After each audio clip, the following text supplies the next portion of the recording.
In today's video, I'm going to teach you how to schedule a query in Google BigQuery.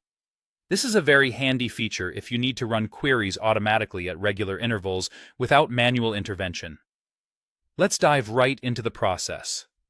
To get started, open your web browser and search for the Google Cloud Console. Once you find it, click on the link to open the console. You should now be at the main dashboard, where you can access a broad range of Google Cloud services. From the main dashboard, navigate to the BigQuery page. Here, you will see the Explorer pane on the left side. Within this pane, you need to select the specific project and dataset you want to work with. It's critical to ensure you have the correct project and dataset selected to avoid any issues later on. Now, it's time to execute the query you wish to schedule. Go ahead and run this query, making sure that the results align with your expectations. Verifying your query results beforehand is a crucial step. It ensures that when you schedule your query, you won't encounter unexpected data issues down the line. Once you are satisfied with the results, look for the Schedule button, which you'll find on the interface. Click this button and then choose Create New Scheduled Query. This action will lead you to the configuration page for your scheduled query. Here, you'll need to configure the details for your new scheduled task.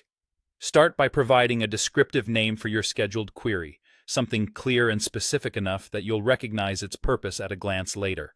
Next, you will decide on the schedule options for your query execution. You can choose from a variety of frequencies such as daily, weekly, or monthly. If you have a more specific timing in mind, you can opt for a custom schedule using cron-like syntax to fine-tune the timing to meet your exact needs. After that, you need to handle the destination table settings. For a Google SQL Select query, be sure to enable the Set a Destination Table for Query Results option. This allows you to specify where the query results will be stored by selecting a destination dataset and providing a name for the table. When it comes to the location type, you generally have two choices: specify it manually, or let Google Cloud manage this for you with automatic location selection. Choosing the automatic option is often preferred if you've enabled a destination table, as it will match the table's location automatically.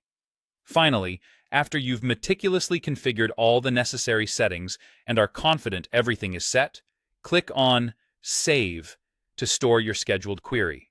Now sit back and relax, knowing your query is set up to run automatically at your specified intervals, ensuring your data remains fresh and up to date without having to lift a finger each time. Thanks for watching, and happy querying.